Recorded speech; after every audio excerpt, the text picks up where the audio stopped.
Emily, Rachel, and I had planned to go to Colgate to visit some of our friends. I had a friend who I went to high school with, and they were visiting Katie. So as we were driving down there, we were singing and carrying on and talking about what we were going to do that night.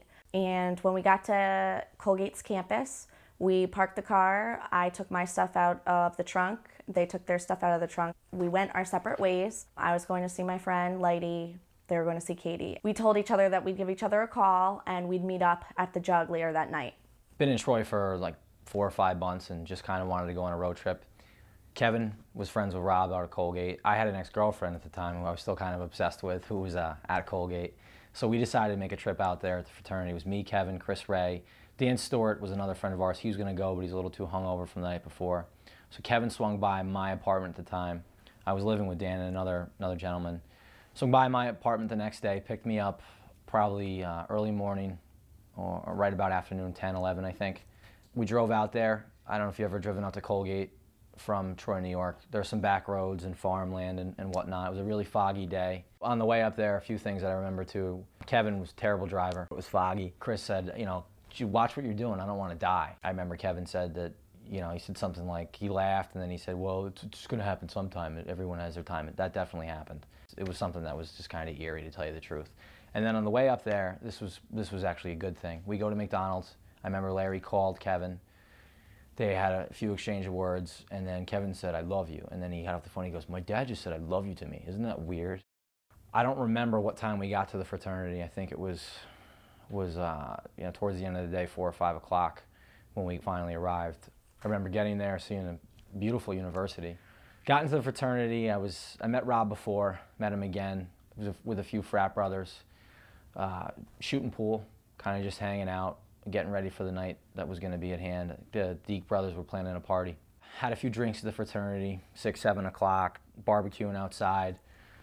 Decided to go for a drive to a Packy store, pick up some 40s. Not very classy, but you know, whatever, got the job done.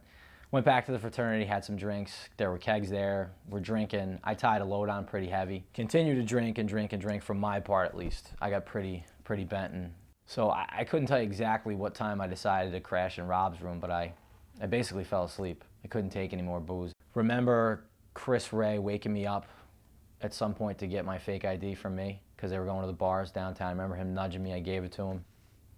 With the hours proceeding up to the Jug, I was partying with Lighty and her friends, her roommates, and they were partying with Katie and her friends. We had some drinks prior to the Jug. When it was time to go downtown, I walked downtown due to the drinking that was involved. We got to the Jug around 10:30 or 11. I saw them in line to get in. There was quite a long line to get into the Jug. And someone needed an ID. I think it was one of their friends needed an ID. So we did the pass back thing where, you know, you get in and then you have someone else take it. Eventually everyone got in and we were having fun. We were dancing on the dance floor, drinking, introducing our friends to their friends. It was a really good time. Probably about an hour or two had passed. We were all hanging out together and they came up to me and said that they were hungry. They were gonna go get a piece of pizza. And I said, oh, I wanna come with you too. So I went up to my friend Lighty and I said, you know, let's go get pizza with the girls. I'm really hungry. And she said, well, one of my friends just got here. Can we wait? They said, all right, well, we'll meet you at the pizza place. Then we left the Jug probably around 1 o'clock in the morning to go to the pizza parlor. We got there. There was a line. The restaurant was pretty packed. I went in to look for Emily and Rachel, but I didn't see them. So I figured they had either eaten really fast or maybe they got sidetracked. They ended up going somewhere else. And we left the pizza place about, I'd say, 1:30. We got out on the street. I start hearing sirens. I was trying to cross the street and a policeman told me that I had to stay on that side. I wasn't allowed to come over. I saw a lot of ambulances and police cars lined up on the other side of campus. And one of the girls we were with said, Ashley, you know, you should really check and see if Emily and Rachel are okay. I said, no, they're gonna be fine. They're fine. They're just out having a good time somewhere. So we went back to Lighty's room and we went to sleep. On the morning of November 11th, 2000, I was called at my home at approximately 2:05 relative to a fatal one-vehicle collision that took place in Hamilton at the Colgate University campus. It took me about an hour to get there by the time I left my residence, and went to the station, got a car and all my equipment to drive to the scene. From the time the collision took place to the time I arrived at the scene, probably an hour and 25 minutes had elapsed. When I arrived at the scene in Hamilton, both ends of Oak Drive were shut down. There were fire personnel and police personnel on the scene. Hamilton Police Department was on the scene, along with Hamilton Fire Department, the ambulance. The scene was literally littered with firemen, ambulance attendants, and police officers. And we also had some New York State troopers and a sergeant from Morrisville on the scene that was assisting with the investigation. The vehicle was traveling in an easterly direction down Oak Drive, and for an unknown reason, the vehicle left the south side of the roadway. By looking at evidence in the roadway and the evidence in the grass, the wheels were rolling when the vehicle left the roadway. The right side left the roadway. It struck a large oak tree. Maximum engagement took place on the oak tree. The vehicle rotated in a clockwise direction. In the course of doing so, it peeled the right front fender and the right front door, passenger's door, away from the vehicle. As the vehicle's rotating in a clockwise direction, that's when Kevin King was ejected from the vehicle. He was the right front passenger, and he ended up in the roadway. The vehicle, continuing rolling and sliding now on the pavement because of the damage, struck a second tree on the north side of the roadway, finally came to a rest. Upon the termination of the movement of the vehicle throughout the collision scene, Emily Collins and Rachel Nargiso were ejected out the right rear passenger door. They laid on the grass on the north side of Oak Drive, and Katie Altmeter ended up in the cargo area in the back of the Jeep. And those three ladies were deceased as a result of the collision. At the time of the collision, the roadway was wet. There had been a light rain, and there were a few scattered leaves lining the roadway. Based upon the skid marks in the roadway, a crush analysis that was performed on the Jeep, a range of the vehicle speed at the time of impact with the tree was determined to be between 39 and 44 miles per hour. Investigation determined that the driver was a Robert Coaster. In the right front seat, we have a male passenger named Kevin King. In the left rear, behind the driver, we had a Christopher Ray, who was a young male. And next to him, we had Elkie Waggle. Next to her, in the center of the vehicle, we had Catherine Altmeter. And to the right of her, behind the passenger, we had Rachel Nargiso, and on her lap was Emily Collins.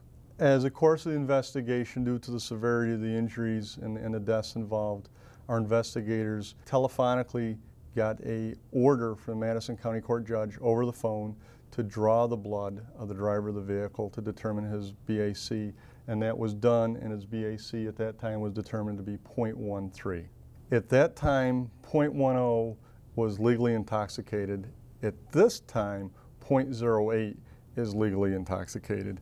He was treated and released from Hamilton Memorial Hospital, and he was subsequently brought to Troopers Barracks at Oneida, New York, and he was arrested for DWI and also the criminal charges which were subsequently lodged against him for the result of the deaths of the people in the crash. The next thing I remember was a fraternity brother coming into the room and woke me up, told me that there was an accident, but really didn't divulge the severity of the situation.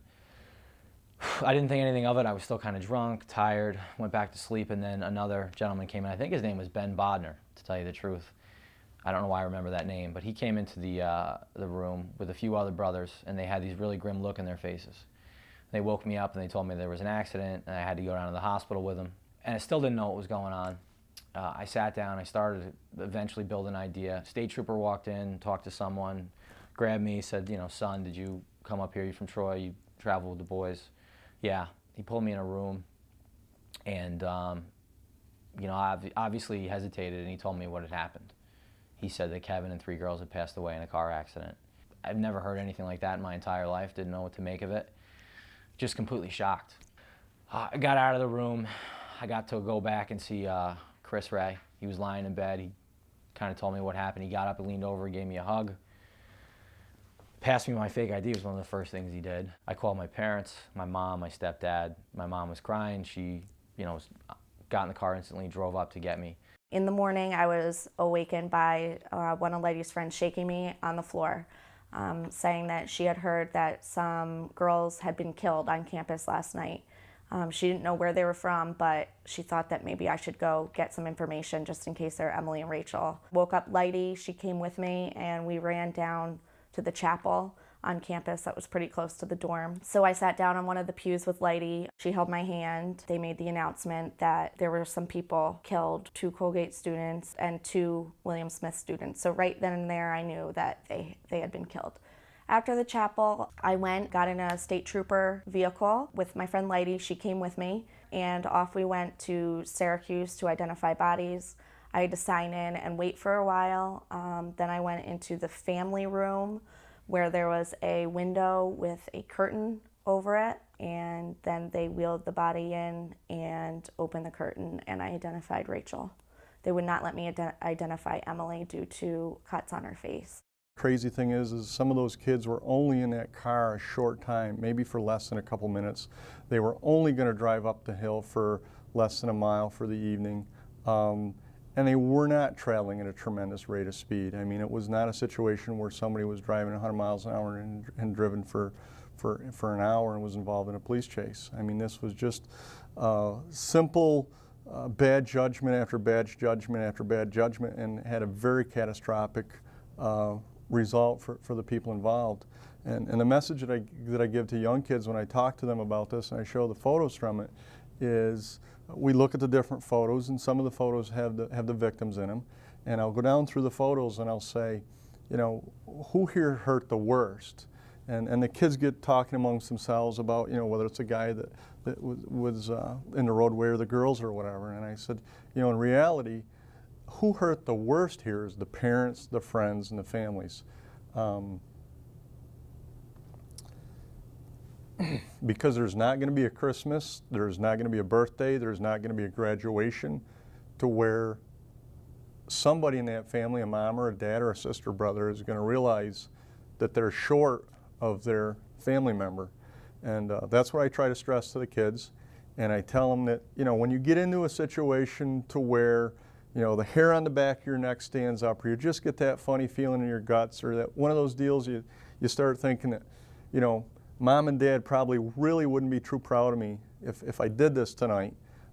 Think about this. This is a good example of how catastrophic it can turn out, and use your good judgment and bail out of that situation and get to a safe place.